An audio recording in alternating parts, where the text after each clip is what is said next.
오늘은 출애굽 후 첫 유월절, 출애굽 후 첫 유월절 이런 제목으로 말씀 상고합니다. 이제 출애굽 할 때에도 유월절을 기점으로 출애굽을 했죠. 그런데 이제 만 1년이 돼서 그 다음 해 유월절이 됐다는 겁니다.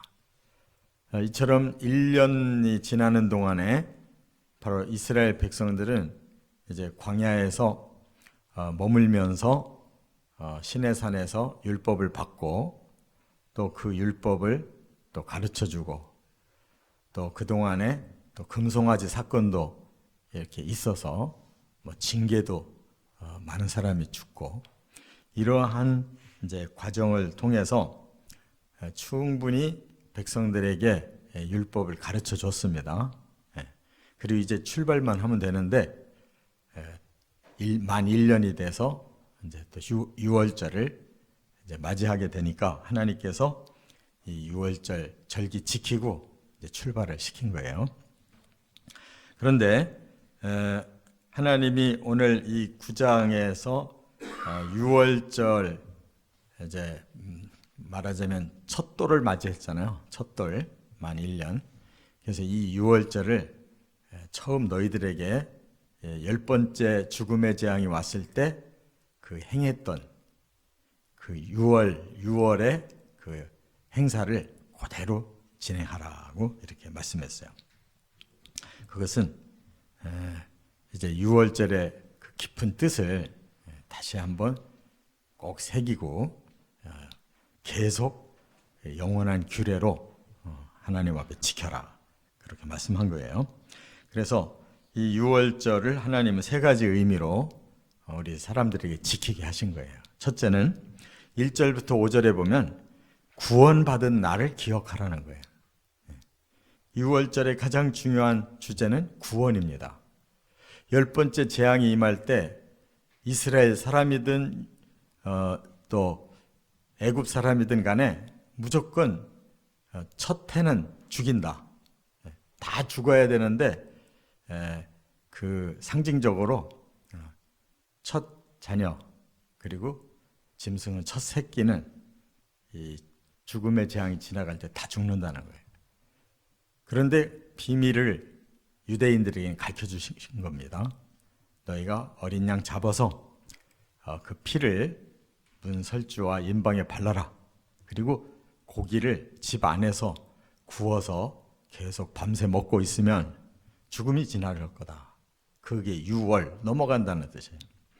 그래서 그렇게 순종을 했는데 그 날이 아비벌 1월 14일이라고 그랬어요.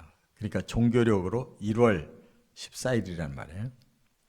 1월 14일 해질 때 바로 이 절기를 이제 시작해라 이렇게 말씀을 했는데 이것이 말하자면 생일입니다. 영적 생일, 거듭난 날이에요. 우리 사람도 이제 두 가지 생일이 있는 거예요. 이 땅에 어머니 뱃속에서 태어난 생일이 있고 이제 육적인 생일이죠. 그것은 이 땅에 사는 동안만 기념이 되는 거예요. 그래서 죽고 나면 이제 생일은 기념일로 안 치잖아요. 돌아가신 날을 기념으로 하잖아요. 그런데 영적으로 거듭난 날은 이거는 영원한 생일이에요. 우리에게 영생이 주어진 영적인 생일이기 때문에 그는 영원히 우리에게는 기억이 되는 것입니다. 그래서 이 구원은 바로 천국까지 이어져서 영원히 우리가 기억하고 하나님께 영광을 돌리는 그런 중요한 날이다 그 말입니다. 그래서 이 구원이 아직 다 이루어지지 않았는데 우리가 거듭난 그때부터 시작해서 지금 우리는 구원이 완성되는 날까지 지금 광야 생활처럼 이렇게 그 과정을 밟아가는 거예요. 그런데 그것이 완성되는 이제 예수님이 오셔서 우리를 부활시켜서 죄와 저주를 다 끝내고 천국에 들어가면 완성된 그 생명을 우리가 누리게 되기 때문에 우리는 구원받은 날이 바로 새로운 영적인 탄생, 영적인 생일이고 그것이 영원히 지속된다는 거 꼭 기억하시기를 바랍니다. 두 번째는 6절부터 11절 상반절은 뭘 말씀하고 있느냐? 구원받은 은혜를 하나님께 감사해라. 이게 6월절을 지키라는 뜻이에요. 내 생일만 기억하는 것은 다 아는 게 아니죠. 바로 우리 모든 성도들, 구원받은 성도들은 바로 하나님께서 이렇게 생명을 주셨다는 것을 깨닫고 감사하는 절기가 되어야 된다. 그 말이에요. 그런데 한 가지 문제가 생겼어요. 그건 뭐냐? 어떤 사람이 6월절을 지키고 싶었는데 부정을 타게 됐어요. 그건 뭐냐? 부모가 돌아가셨거든. 장례를 치러야 돼. 그럼 이 사람 어떻게 하냐 이거예요. 부모 장례를 치러야 되는데 또 6월절은 왔어요. 그래서 6월절처럼 또 큰 그 축제의 날이 없는데 이 두 가지 문제가 한꺼번에 겹쳤을 때 어떡하냐라고 모세에게 물어보니까 모세가 하나님 앞에 기도하고 응답받기를 그는 6월절을 지킬 그런 그 권한도 있고 또 의무도 있는데 부모가 돌아가셨다면 장례도 해야 될 의무가 있지 않냐. 그래서 하나님이 그런 사람들에게는 특별히 기회를 더 주신 거예요. 그게 뭐냐? 지금 1월 14일인데 부정을 타서 1월 14일 6월절에 참여할 수 없는 상황에 있는 사람들은 한 달 후 14일 2월 14일 날 그들에게 또 다른 6월절 날을 지키도록 2번 축제를 한 거란 말이에요. 그리고 또 다른 사람이 있어요. 여행 중에 있었던 사람. 미처 이 공동체에 도착을 못했어요. 여행 중에 있었기 때문에 6월절 날을 넘긴 후에 도착했단 말이에요. 공동체로 돌아왔어요. 그럴 경우에도 그 사람도 자기가 일부러 피한 게 아니니까 그들도 2월 14일에 다 6월절 지키면 하나님께서 그들의 그 축제를 똑같이 받으신다고 이렇게 말씀을 했단 말이에요.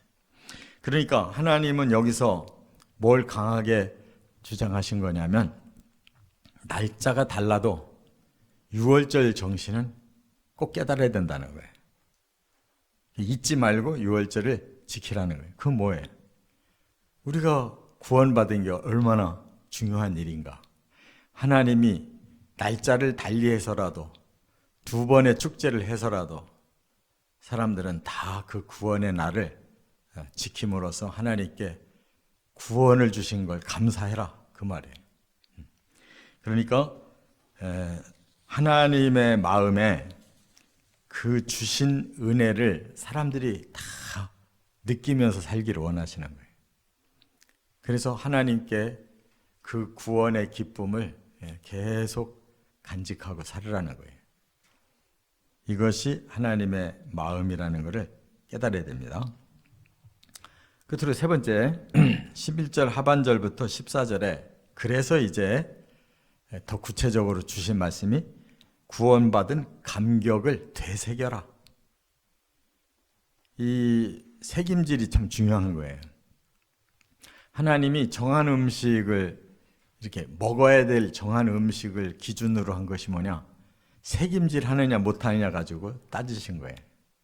소 같은 경우는 새김질을 해요. 먹은 것을 다시 새김질하는 특성을 가진 이나 소나 양은 너희들이 정한 음식으로 먹어야 된다는. 그러나 돼지같이 똑같이 말굽이 있어도 새김질 안 하는 짐승은 부정한 거니까 먹지 마라 그랬어요. 그럼 이거는 더 중요한 뜻이 뭐냐? 그 음식 자체가 아니에요. 새김질의 정신이 필요하다는 거예요.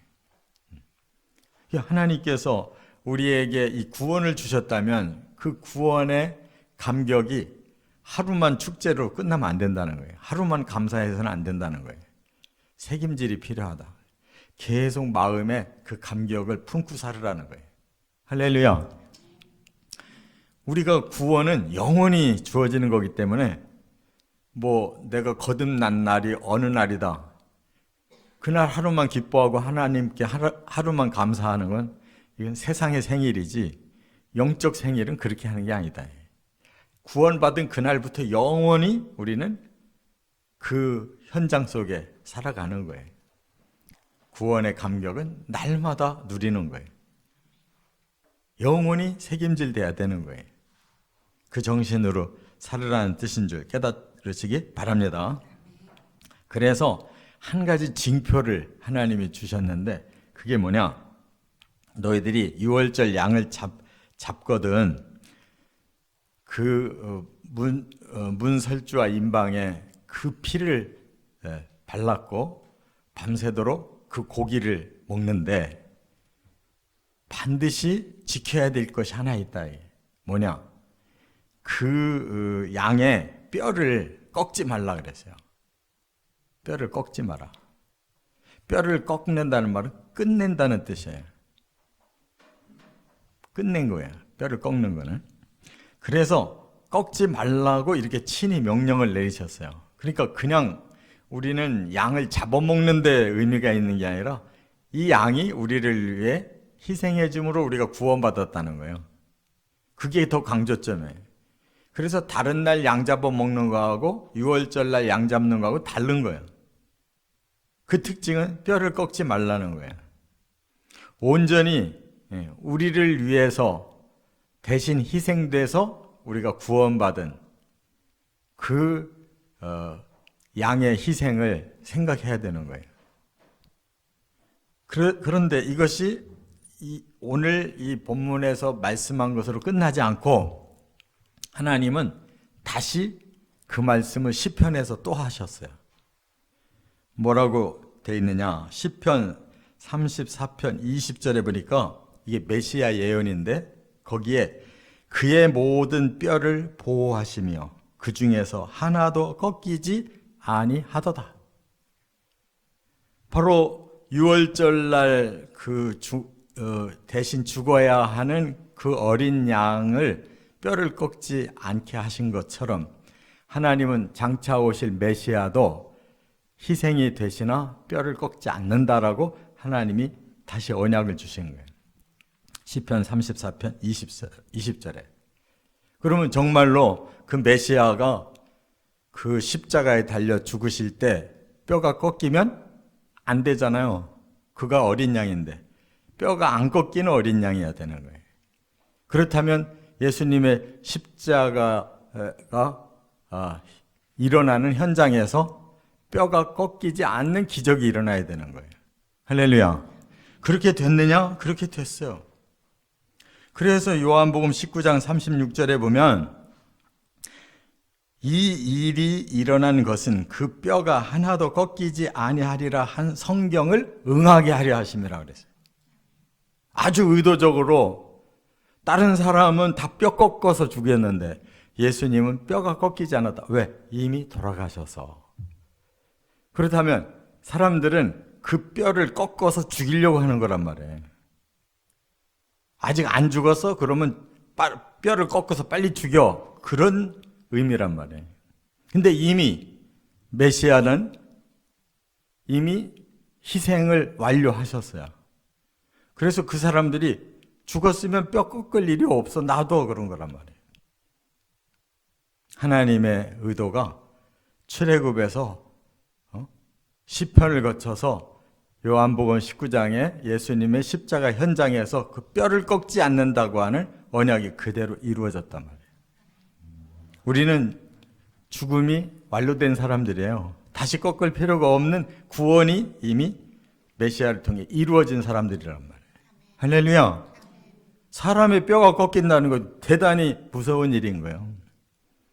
죽음을 말하는 건데 이미 예수님이 먼저 죽어서 그 어린 양의 희생으로 우리는 뼈를 꺾지 않는 구원, 생명이 살아나는 사람들이에요.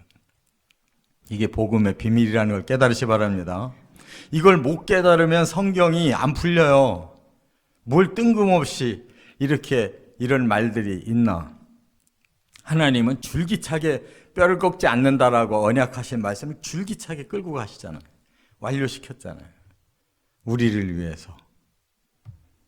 할렐루야.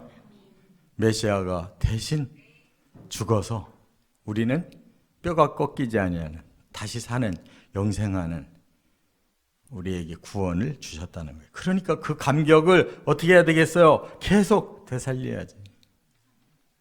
예수님이 희생해서 나는 살아났다는 거예요. 뼈가 꺾이지 않았다. 우리를 위한 예언이고 성취라는 것을 깨달으시기 바랍니다. 그리고 또 하나, 그날 무교병도 또 먹으라 그랬어요. 출애굽하는 날은 엉겁결에 그냥 출애굽하느라고 반죽을 그 누룩 반죽을 할 새가 없어서 출발했지만 하나님이 이미 그 상황을 아시고 장차 너희는 이렇게 누룩이 없는 빵을 먹는 그런 구원과 죄 씻음을 체험하게 될 거다 하는 말씀이에요. 그래서 이 6월절 정신은 무교병 정신이다. 죄가 없는 것이다. 이제는 우리는 죄를 다 사함받았다를 기억하고 살아야 된다는 거예요. 할렐루야. 나는 죄인인데 예수님의 희생으로 죄값이 치러져서 이제 나는 죄가 없다. 이거 믿어야 구원받는 거예요. 아직도 죄의식이 이렇게 난 내일도 또 죄 질지 몰라. 이러한 죄에 대한 이 기존의 생각 가지고 살면 안 돼요. 나는 죄인일 수밖에 없으나 예수님은 다 씻어주셨으니까 내가 회개하면 다 씻김 받고 회개하면 더욱더 거룩해지고 우리는 무교병의 그 삶을 살게 된다는 그 연속. 그러려면 계속 이 문제 해결하는 것을 우리가 날마다 깨닫고 실천해야 되는 거예요. 이게 책임질의 삶이란 말이에요. 또 하나, 쓴 나무를 곁들여 먹으라 그랬어요. 쓴 나무를 먹으래요. 그럼 뭐예요? 이 쓴 나무는 고통을 주는 거예요. 왜 고통을 그날 겪는 이 쓴 나무를 먹는 것을 그대로 시행해야 되느냐? 그냥 예수님이 그냥 우리에게 구원을 주신 게 아니라 대신 고통받아서 그 고통의 값이 내게서 치러졌단 말이에요. 그래서 우리가 그 고난을 새기는 거예요. 고난을 새기는 거예요. 내가 받아야 될 이 고통을 예수님이 대신 받아서 나는 이 고통에서 풀려났다. 그것도 새겨야 되는 거예요. 그래서 바로 고난 없이 영광이 없다는 거. No cross, no crown. 예수의 십자가 없이 우리에게 하늘의 영광의 면류관은 없어요. 바로 내 고통을 예수님이 대신 담당하셨어요. 그렇다면 우리는 어떻게 살아야 되느냐? 예수의 크로스를 뒤따라가야 되는 거예요. 그래야 그 크로스 때문에 우리에게 영광이 주어지듯이 우리는 의의 고난을 이겨내고 하늘나라의 영광을 받는 거예요. 그래서 십자가 뒤를 따라가라는 거예요. 내가 내 죄를 씻는 십자가가 아니에요. 예수님의 십자가를 뒤따를 뿐이에요. 우리는 쓴나무를 먹는 정도일 뿐이에요. 할렐루야. 그 정도도 우리가 예수의 뒤를 따르지 못한다면 그건 자격이 없는 거예요. 그 십자가의 혜택을 얻을 자격이 없어요. 난 십자가 안 질 거야. 십자가 누가 지라고 그랬어요? 십자가 뒤를 따르라고 그랬지. 그 정도 쓴 나물도 못 먹고 가는 그런 신자가 어떻게 하나님의 그 크라운 영광을 받겠냐고. 의의 고난은 받아야 되는 거예요. 주를 위해 또 우리 자신의 의를 이루어 나가기 위해. 이게 십자가의 원리란 말이에요. 이런 6월절이 항상 우리 안에서 그 감격이 새겨져서 천국까지 꼭 가시기를 주의 이름으로 축원합니다.